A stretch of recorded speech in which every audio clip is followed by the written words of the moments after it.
discussions, someone who's not only worked on connoisseurship, but is really interested in relating her own practice to it, has a remarkable career both in relation to museum and gallery exhibitions and a glittering academic career. And someone, of course, who Sarah and I know very well, not only from the past, but also in relation to her new role, or relatively new role, same sort of time as me, as head of department at York. And we were delighted, and I was absolutely delighted when Liz was chosen for that role, because she was. We all knew there that she was by far the most exciting person to take that role on, and someone who is not only dynamic as a head of department, but as a scholar and as a curator, and someone who's been a professor of history of art at both Bristol and now at York, who specialises, as you all know, again on 19th century British art.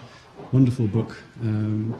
On aestheticism, on a lot of very interesting work on individual pre-Raphaelites and on the movement as a whole, and also managed somehow or other to find time to write books which deal with issues of beauty and of the classical tradition in a remarkable career. So it was great that when you said yes, Liz, and we saw this as a talk that would really provide a capstone to the day as a whole. And so can I ask you to welcome Liz. Well, I think Liz will be talking for about half an hour or so. Then we'll have a chance to have a few final questions to both her and some reflections on the day as a whole. And again, it'd be very good for us here at the Centre to hear your suggestions about ways we might take this topic forward. And then, of course, at 5 o'clock, we'll have a chance to go upstairs for a drinks reception where we can carry on our conversations and end our working weeks. So thanks very much, and can we now welcome Liz.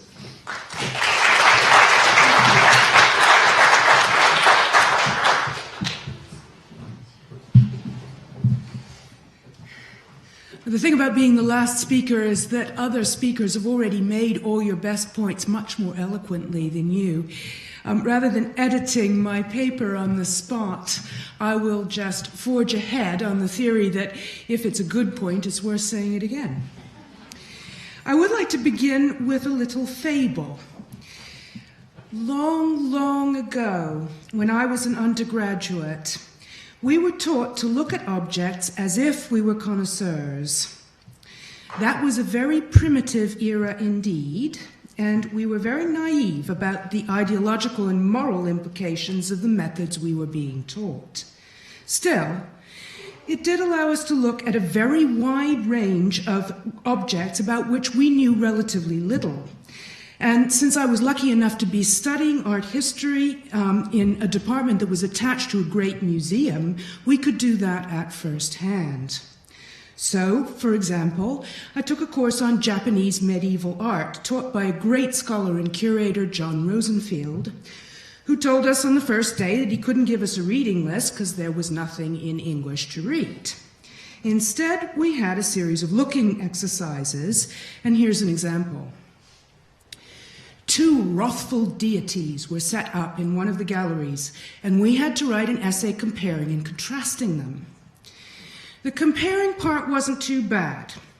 Here were 2 representations of aggression, forceful but also dynamic, with solid contrapposto and flying draperies. Both figures seemed very male, products obviously of a militaristic and patriarchal society, and one where there were very strong conventions for representation, so that the basic formula for a figure of this kind was very stable. They're both made of assembled woodblock construction, and both of them have suffered quite a bit of wear and tear. The contrasting bit was more challenging. We looked at the 2 sculptures for hours, wondering what in the world we were supposed to say. Hours and hours, in fact, and day after day during the week of the assignment. Then, after an awful lot of looking and some angst, they did start to look different. I quote from my own youthful effort at description. The figure on the right is slimmer. The elongated midsection of the body tapers gracefully at the waist, and the roundness of his hips is pulled tight by his battle dress. His head is proportionately bigger, and his torso and limbs longer than the figure on the left, who is stockier, squatter, and whose body curves in an exaggerated way. His left supporting hip is thrust out with the weight of his body, and his waist swells instead of tapering inward. The observer is more conscious of the bodily volumes of this figure. His knee protrudes, his chest and stomach swell, his hip bulges. I went on like this for several more pages before concluding that the figure has demonstrated different expressions of wrath. The figure on the left, I opined, is more aggressive, fiercer, but the one on the right is forbidding, imposing in his anger. In the process of doing this exercise, what looked at first like two rather unprepossessing thugs, and in pretty damaged condition to boot, became, for us, fascinating and nuanced works of extraordinary artistry. I've chosen this preliminary example partly because it doesn't lead to an attribution to an individual artist. These sculptors' names are lost forever. But it does lead to the identification of a date and milieu for each object, and in a way that's absolutely determinative for any further art historical inquiry. In fact, the sculptures are from quite different dates. The one on the left from the Heian period, about 1075, and the one on the right perhaps 3 whole centuries later. We'd be making a big mistake if we'd stuck to our original impression that the two objects look very similar. Certainly, if we were attempting any kind of social or cultural history, that starting point would have made our work simply gobbledygook. As I said, that was long, long ago, 1980 to be precise. And when I embarked on postgraduate studies a few years after that, I became aware of the exciting world of the new art history. For some time, in fact, I felt resentful that my own undergraduate education had been so conservative, so connoisseurial. Now I'm not so sure. Here's another anecdote. Quite recently, I was asked to act as external assessor on an appointment panel for an entry-level curatorial post at a major municipal art gallery. The post attracted more than 150 applicants, most of them with good art historical qualifications, and it was a hard job whittling it down to a short list of 10, all of whom had at least a master's level degree in history of art. As part of the interview process, each shortlisted candidate was shown a range of 4 or 5 objects and asked to talk about them in various ways. Among the objects was this one, and it turned out to be a pretty challenging one. Only 2 of the 10 were able to guess the artist. A couple of the others thought it must be something really old, maybe as old as the 19th century. The majority view was that it must be Victorian, clearly an art historical term of power. Obviously, this isn't one of Rembrandt's most famous prints, and I should stress that the candidates were the best and brightest of their generation.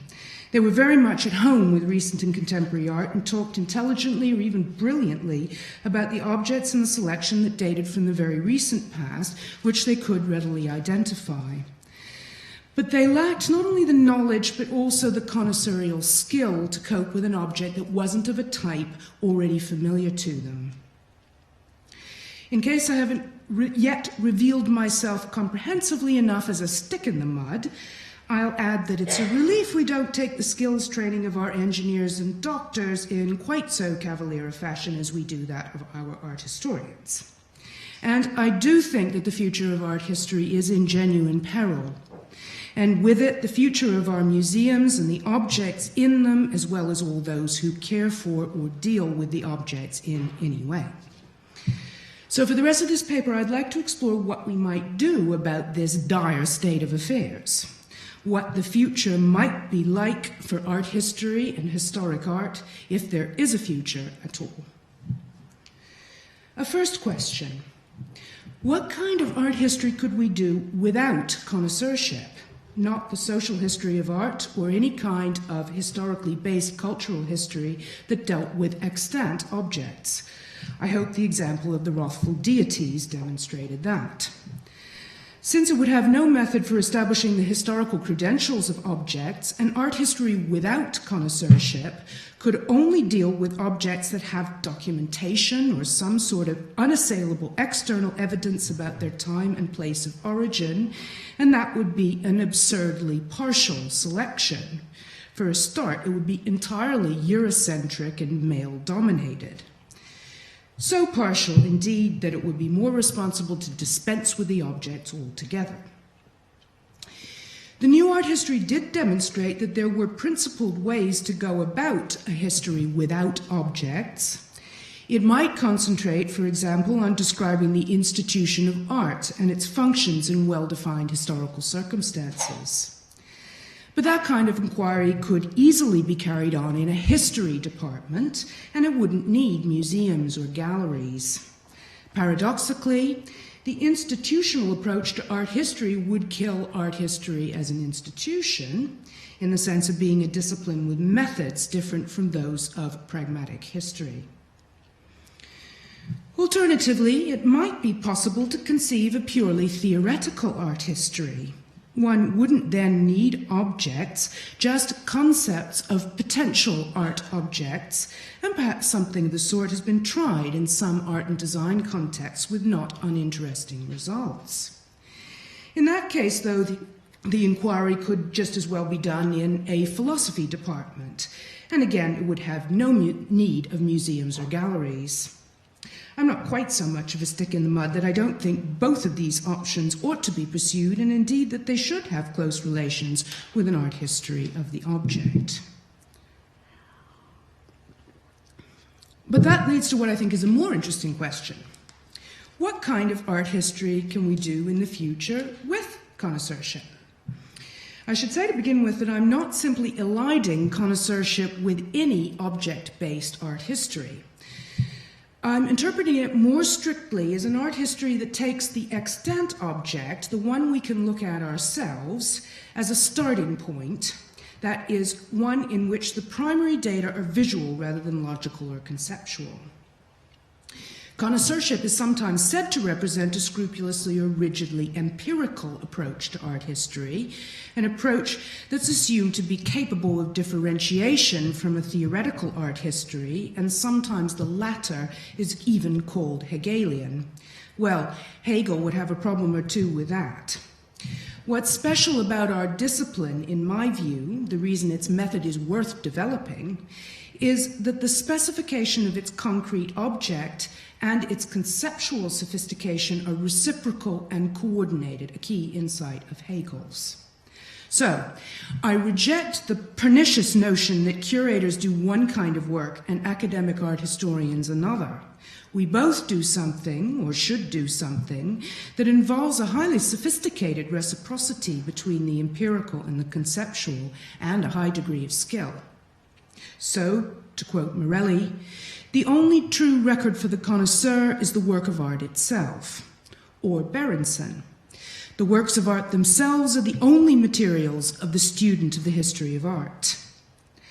Sometimes it comes as a surprise to students that the purest connoisseurs refuse to admit documentary or external evidence except as corroboration for a judgment made on the basis of visual examination of the object. But that suggests how connoisseurship does differ as a method from pragmatic history or pure theory. It asks us to start with the extant material object, something non-verbal and not yet interpreted or conceptualized. It asks us to try making that the starting point, rather than the illustration or reflection of some historical situation that we can know by other means and can verbalize in a logically coherent fashion. I take this to be a radical approach, also one that can't be reduced to a mindless empiricism, point to which I'll return. First, let's follow through what happens when we start with the extant object. Classic connoisseurship, or what, for the purposes of this talk, I'll call old connoisseurship, aimed to work from the object we now see, with all its wear and tear, back to the moment of its origin in the past, that potent moment when it came into being. This is a quest, and when it attains its goal, there's something like an epiphany, a Eureka moment, archetypally expressed as an attribution to an author. As we've already seen, it isn't, strictly speaking, necessary for the quest to end by naming an author. It could, result in the discovery of the date, place, or circumstances of origin rather than the historical individual who made it, but the pattern is the same in either case. And the most dramatic stories of connoisseurship are the ones that culminate with the revelation of the name of the artist, as in this famous case, when Roger Fry in 1911 conducted a thorough re-examination of this painting, which had been in the National Gallery for decades under various names, and revealed it to be an Alesso Baldovinetti. There are many such stories in the history of connoisseurship, and they make great dramatic impact. They also respond to a longing we have for connection with the past. When we reach the end of the quest and the author's name is revealed, the work we see before us in our own time becomes the very object that the old master created in his time. The temporal distance between us and Baldovinetti in this example vanishes, and we come face to face, or at least face to profile, with this supremely elegant woman of 15th century Florence.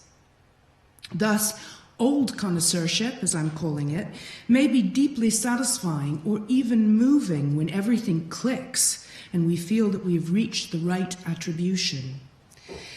And even though there may be room for some skepticism about the validity of its results, the development of connoisseurship through the 19th century, up to what might be called its heyday at about the time of this attribution, which coincided with the early years of the Burlington Magazine for Connoisseurs, all of this activity created a vastly expanded canon of artists and works, a massive evidential base for academic art history, for museum collecting and display, and for art dealing and collecting. An example is the quite extraordinary process by which early Netherlandish art was defined and differentiated through the 19th century. Early in the century, paintings that appeared to be of early Flemish or Netherlandish origin were subjected to a binary classification. They were called Van Eycks if they appeared more realistic, or Memlings if they seemed more spiritual or mystical. This kind of archetypal pairing is familiar enough in the study of art forms. Think of Homer and Virgil, Rafael and Michelangelo, Mozart and Beethoven, and indeed frequently theorized in the 19th century as classical and romantic, or Schiller's pair, naive and sentimental. But as the century progressed, paintings were reattributed to a panoply of artists, so that by the time of the great Bruges exhibition of 1902, this archetypal pairing had given way to a whole constellation of artists, each with their own distinctive style: Roger van der Weyden, Gerard David, Dirk Bouts, Petrus Christus, Quentin Massis, etc., etc. This represented a magnificent advance in our knowledge of the history of Netherlandish art, one that's been explored in Jenny Graham's fascinating book, Inventing Van Eyck, which I recommend to anyone who wants to explore this further.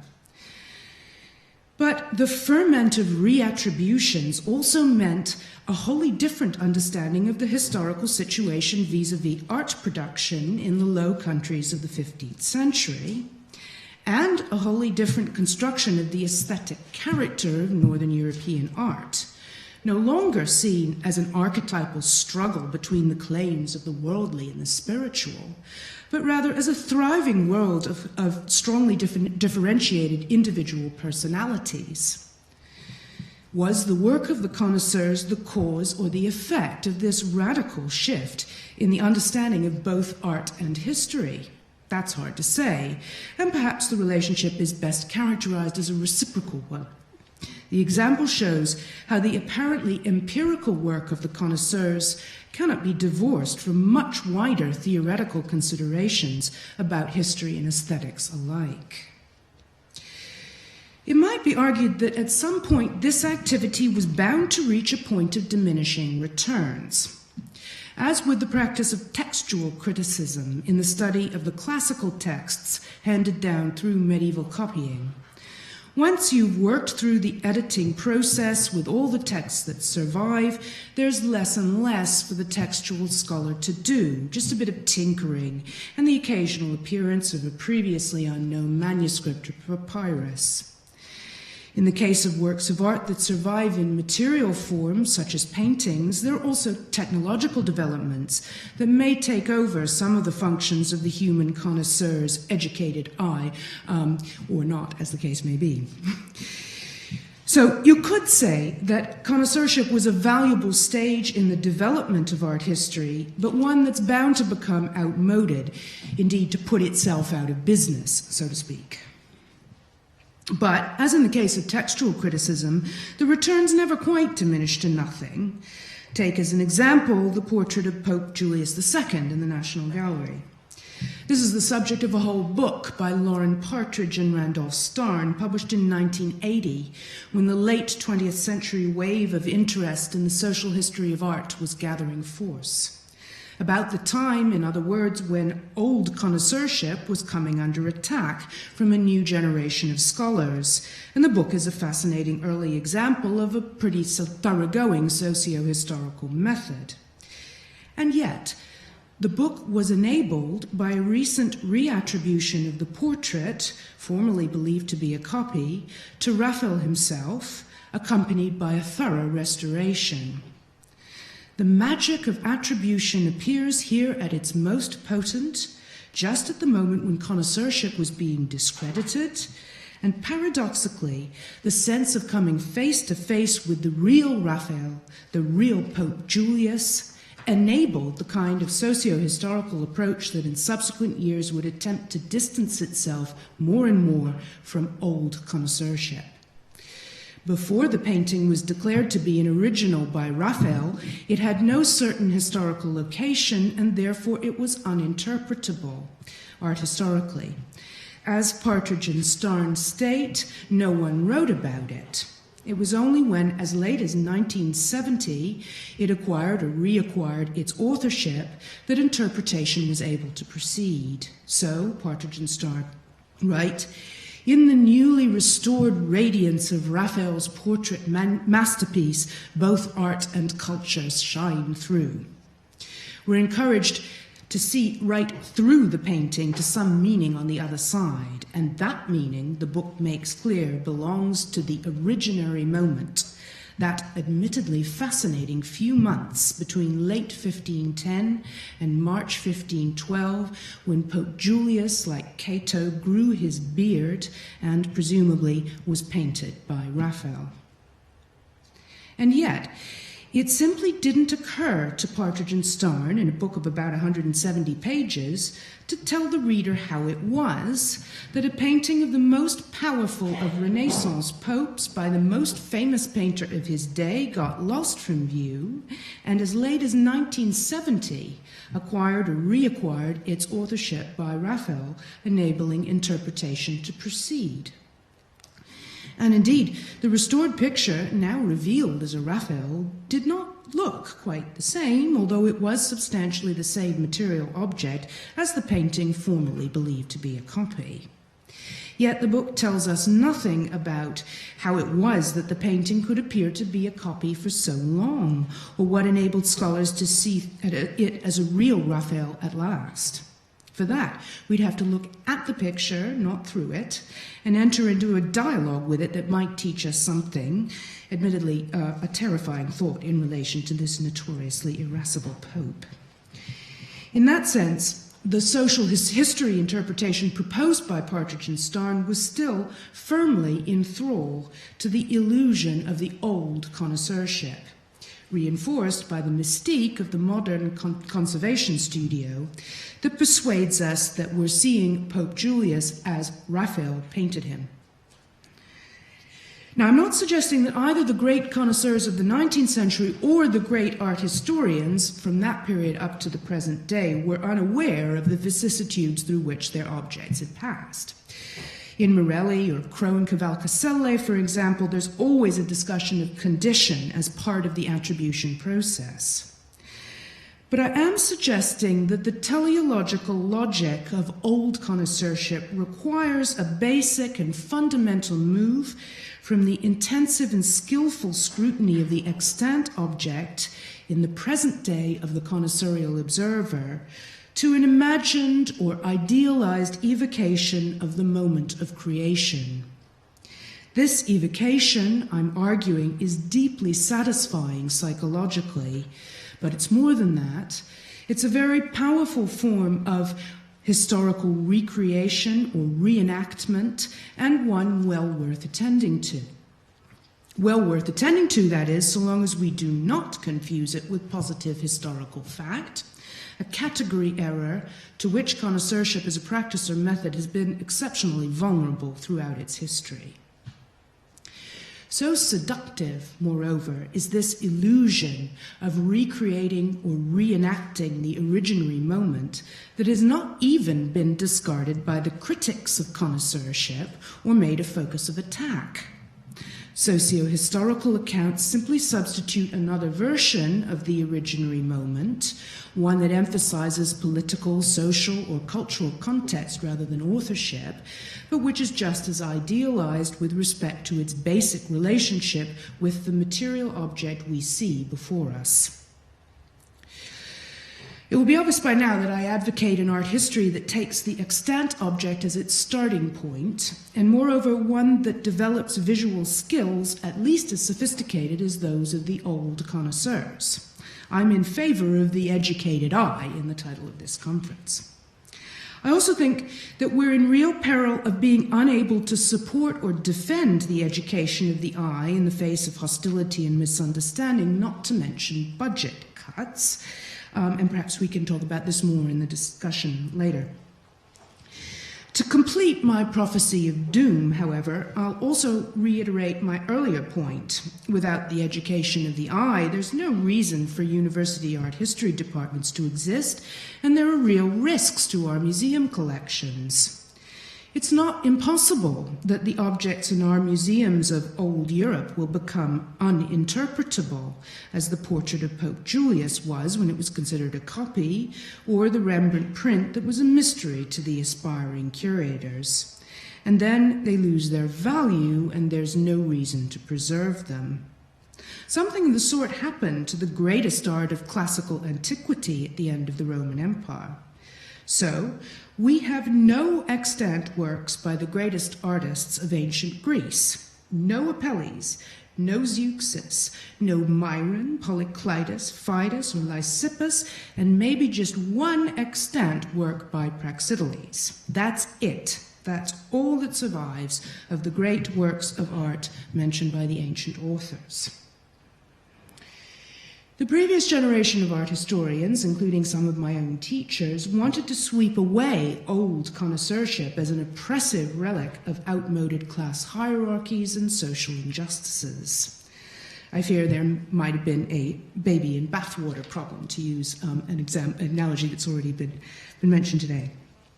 However that may be, we are in an altogether different political situation now, one in which we need to fight for our right to educate our eyes, those of our students, and those indeed of a much wider public. I'd like to see a television program devoted to new connoisseurship, and I'm confident it could be riveting.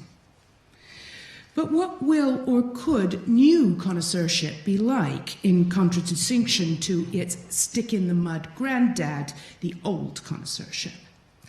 I don't want to be too prescriptive, so I'll just sketch a few preliminary ideas before turning this over to discussion. First, I think we need to inject new life into our visual skills and our ways of teaching them.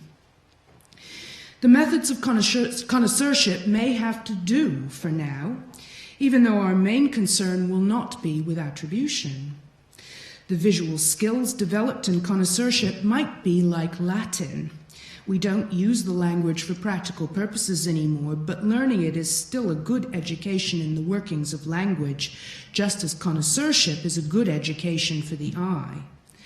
But I would also like to see new methods of looking being developed in a revitalized practice of visual analysis. Second, for reasons that I hope my preceding comments will have made clear, I'd like to see the new connoisseurship frankly acknowledging the whole history of the object, neither pretending that the present-day appearance of the extant object can be treated as a proxy for the original object as it was first made, nor ignoring any of the vicissitudes that it underwent between the point of its creation and the present day.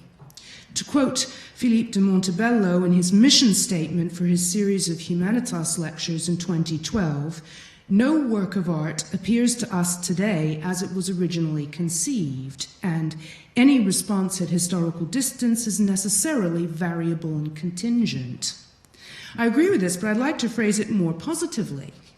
Rather than longing to see the work of art as it was originally conceived, or worse, pretending that we can somehow recreate or reenact that original work, we ought to revel in what we can see and what that can tell us about the vicissitudes the work has undergone. Otherwise, we'd simply have to throw up our hands in despair when we encountered such objects as the wrathful deities with which I began. No one could responsibly argue that these frayed objects, as they're displayed in modern museum conditions, correspond in any straightforward way to the sculptures as they were originally conceived. We must either give up or find ways to work with the objects as we see them. Walter Pater, one of the most intelligent critics of connoisseurship in its 19th century form, well understood this point. For example, when he wrote of this painting in 1869, Vasari pretends that the central head was never finished. Well, finished or unfinished, or owing part of its effect to a mellowing decay, this central head does but consummate the sentiment of the whole company, ghosts through which you see the wall, faint as the shadows of the leaves upon the wall on autumn afternoons. This figure is but the faintest, most spectral of them all. It is the image of what the history it symbolizes has been more and more ever since, paler and paler as it recedes from us. For Pater, what fascinates, and indeed what makes meaning, is the present-day appearance of the painting, not some putative original state that we cannot now see. And finally, a related point. The time scale and the range of comparison should not stop with the present moment, but should inspire new artistic creation. While I've been advocating the art of old Europe and railing against the loss of art historical expertise among students who are principally interested in contemporary art, I think that any art historical method worth having should be in vital relationship to art making in the present day. This, perhaps paradoxically, is where I think we have most to learn from old connoisseurship. In the 19th century, the excitement of discovery about the art of the past came into reciprocal relation with contemporary art production in ways that we art historians have only just begun to explore. I have time left for just a short example, the Concert Champêtre of the Louvre. Scholars have little to tell us about this painting. There's no agreement about whether it's by Titian or Giorgione or someone else, nor do we have any idea what it meant to its original audiences in early 16th century Venice. Those are so many holes in the data. But Dante Gabriel Rossetti wrote a sonnet that may help us to see the Concert Champêtre in a more profound sense.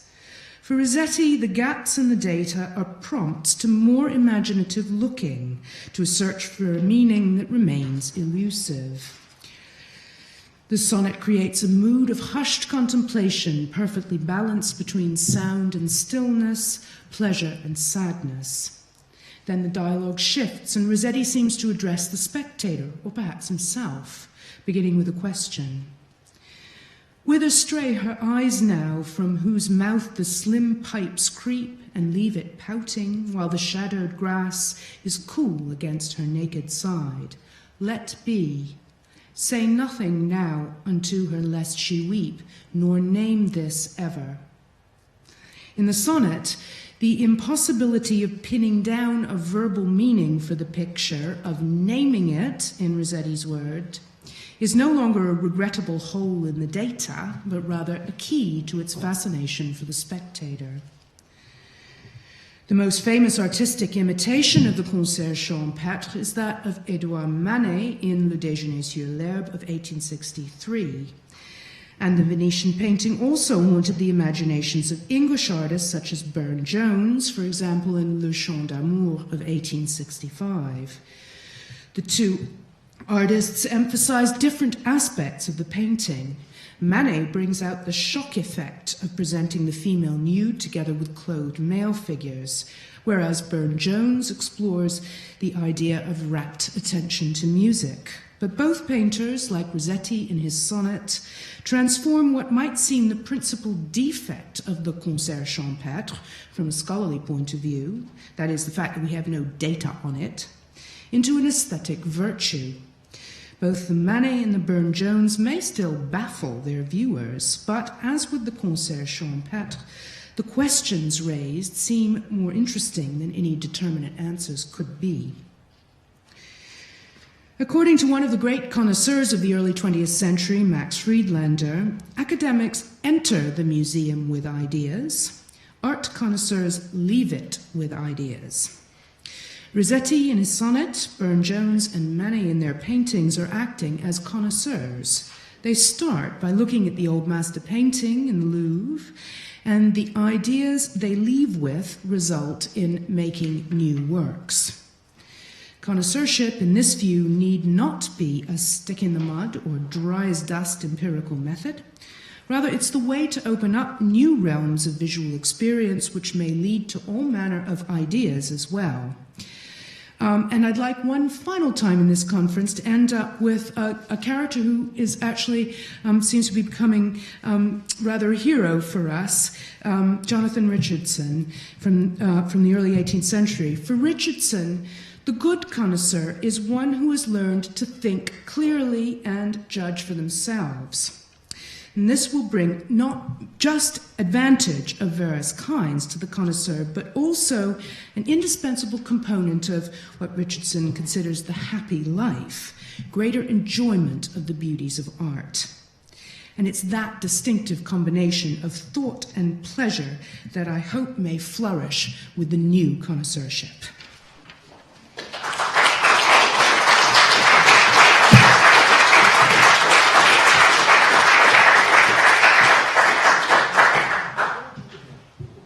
Thanks very much indeed.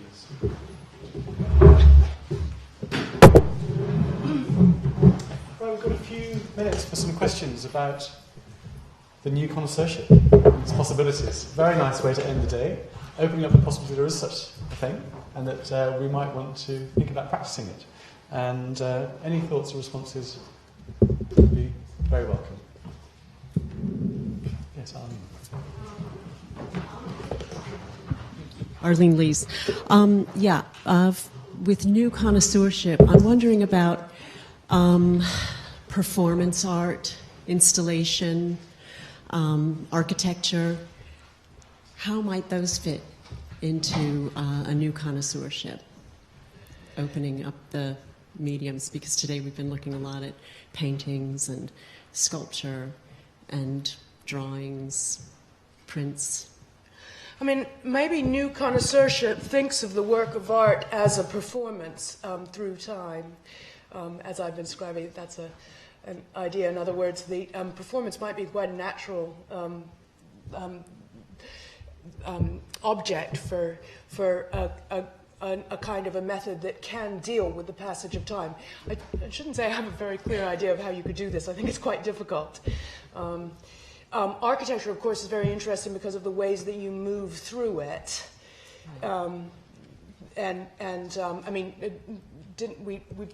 Connoisseurship's quite associated with painting, actually. I think it's historically it has been, although it has a very, very important sculptural component in the 19th century. I think, particularly looking at ancient sculpture, so that might be another thing for new connoisseurship to do, would be to develop ways that you can think about works of art where either where they're mobile or where you have to be mobile.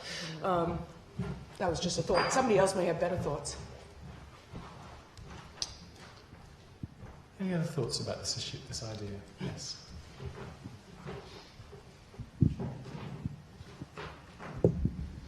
Hello, good. I just wanted to re-raise some of the dangers, perhaps. I like your idea of the imagination filling in the gaps, and that this is a bedrock for everything we have to do, and that the educated eye is something that should be part of education. But I'm just a bit concerned about the canon, and to re-raise the question of memory. About the canon. the canon, yeah. And if we're expecting a kind of, is this a fruitless exercise, or do we want people to limit themselves, because we are limited and we're more aware of that now with our increased horizons and world art as such? I mean, how might that be negotiated in the new connoisseurship, this idea of bulk memory? I mean, the history of connoisseurship, I think that this has come out in interesting ways during the day. I mean, there's one way that it's kind of a depressing history, because lots of things get demoted in connoisseurship, and they always turn out to be by less glamorous people than you thought before. On the other hand, what that means is that you actually get more artists. That's what I was trying to show in the example of the Netherlandish painters. I mean, the process of, and you can say that this is art historians making business for themselves, creating more and more artists. I mean, some connoisseurs have created more than, perhaps more than actually existed. So, I mean, I would see the sorts of activities that we would get by looking as actually creating, widening a canon, I mean, blowing open the canon. I mean, you know, sort of making the canon proliferate. On the other hand, I do also think, I mean, we have to choose what things we're going to look at and what things we're going to do, and having, I mean, the exploration through very careful looking. I mean, one of the sort of classic aspects of connoisseurship, and people have concentrated a lot on the attribution thing and on the detection of the fake and the sort of authenticity side. But of course, you know, the idea of the judgment of quality, which I don't actually think we can get away with at all, not unless we are going to. I mean, if we had 1 million years of existence, maybe we could, but not if we are going to make any kinds of choices about what we do. But also that comes into extremely interesting relation with the other things. I mean, how is it? I mean, I think we should be talking about what it is that makes us think that one thing is really good and another thing not so much. I'm not sure, does that address your question? Sorry. It sort of does. I mean, one of the things I'm interested about is this idea of the educated eye, and we've talked a little bit, maybe Martin touched on the idea of what the eye pertains to, what knowledge is there. And there's something I sort of bulk out with the interest in intellectual history of this. I loved your quote about the connoisseur leaving the museum with an idea rather than vice versa. But I'm just sort of curious why an intellectual history is therefore ruled out, perhaps, when a knowledge of previous forms of visual sort of idiosyncrasies could be included. It's not ruled out. Why would it be ruled out? Well, in some senses, the intellectual history is history. I mean, you said that could be done by the philosophy or history department, and would prejudice our looking remove us from the object?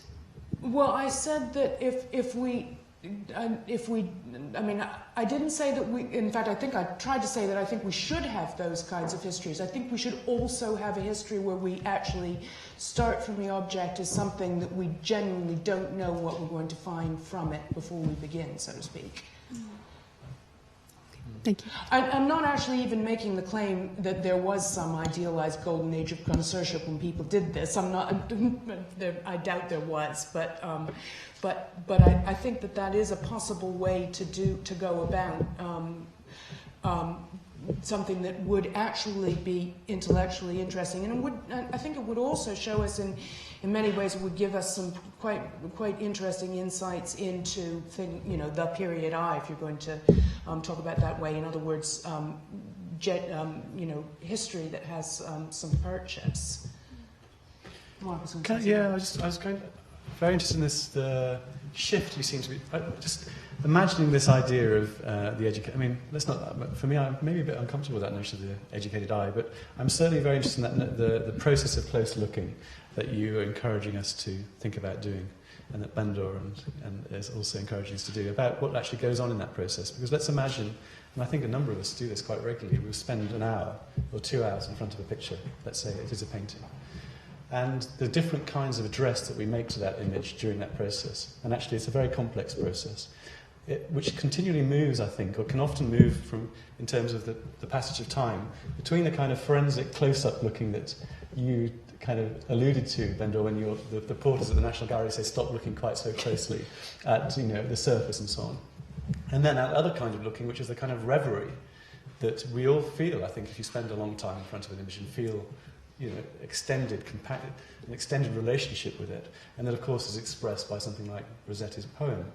And it's that whole process of engaging with the work of art over time on our part as spectators but also as writers, and about the way we move between what seems to be empirical and even forensic and something which is much more poetic and in your terms imaginative, is one that maybe we really need to think about hard if we're going to encourage this kind of experience as the basis for a new sort of scholarship in history of art. I don't know if that makes sense. Yeah. I mean, you say you're uncomfortable with the educated eye. I mean, what would you be proposing? That we had an innocent eye? Yeah, I just know. I mean, it's a or metaphor. That we had a kind of a, we didn't. Yeah, no. I mean, I love the idea of it, but I'm just not. I'm just thinking about in practice. No, I mean, I love the idea of no, I mean, it's not an eye. It's a kind of a vision that's well informed, and notions of visual literacy and artist and so on. But I'm just very aware that and this is what I mean. I think Tim Clark addresses in his Sight of Death book, which is a whole process of the time that one spends in front of a picture and trying to sort of somehow capture that different form of experience in his instance in a diaristic way. But I think actually that does point to the potential strengths, but also some real issues around this notion of extended looking that is being encouraged here, which I fully endorse. But it's not. So it's are not, the issues you're it's saying a very that, complex process. That you would you'd be confused about whether the results were, in a sense, subjective or objective, to use the terms that Stephen Duker brought up at the beginning of the morning. I just wanted to open that up as an issue. Hi. It seems to me there's sometimes a little bit of a confusion between connoisseurship and close looking, and it seems that the two can be like interchangeable. And Lisa, I was happy to hear that actually you somehow gave us an answer by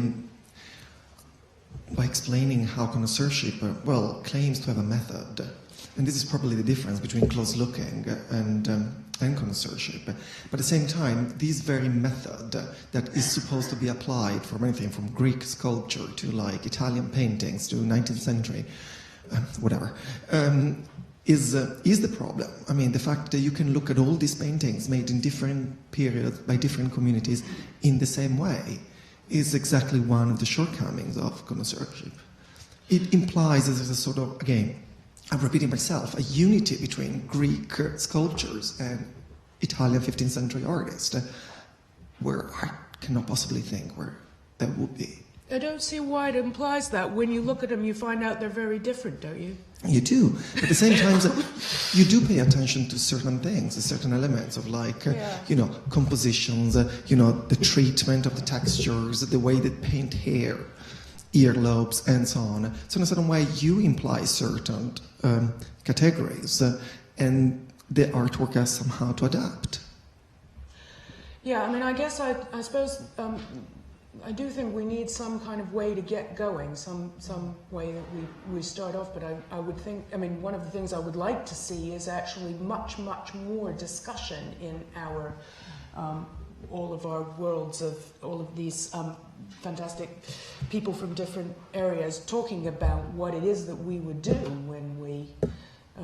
when we analyze something. I mean, I take the points about. I mean, maybe one of the things is we point to it, as Spike was saying, and I think, and that's helpful. But actually, in a group of students, you can say to them, and you point, that's it, and they don't actually see anything because they don't. They may be looking at it, but if they have no analytical skills for sort of working out what they're they're looking at, they may not see much, so to speak. Yeah. So we have to have some way to get the thing Yeah. going. But even the attention to details, even this is a cultural construct. I mean, Yes. Mayor Shapiro refused to look at details. He wanted to see the overall picture because he thought in the overall layout and the way objects were positioned, you could understand much more than actually by looking, closely at the canvas, whatever the surface. Well, So- I had a teacher who advised us to look at everything from 3 different distances, one very far away, one with your nose in it, and one in between. And I have to say, I mean, I was taught to do that when I was very young, and I do still do it without actually even realizing what I'm doing. So, I mean, you can choose any method you want, can't you? Yeah, no. So I wonder, because at some point you started talking about methods, and this kind of plurality. So you don't want to have a method at all. This is very Emanuele. No, I'm just like trying to challenge this idea of the method. What is a method? What implies? What kind of normative and discourse lies behind? And I think already like multiplying the methods in a sort of way already helps, and somehow helps for the construction of the canon you're talking about in this globalized art world. But at the same time, I'm still thinking whether the method at the end, even multiple methods, still produce the same type of shortcomings eventually. So what do you do if you don't have any method? How do you go about it? I endorse anarchy all the time, so it's fine. Donato, you wanted to. Well, I just wanted to say that the method, Donato Esposito, the method is remembering what you've seen before, and not just remembering, but having seen many things before you've seen what you're looking at now, and remembering what you've seen is the crucial part of, I think, being a connoisseur. If you can't remember what you've seen before, you're not going to advance very far. And it also depends on what you've seen before. Depends on the decisions that you arrive at that moment. So you can be trained, it can be acquired, and it can be improved. Yes, this is from a man who has a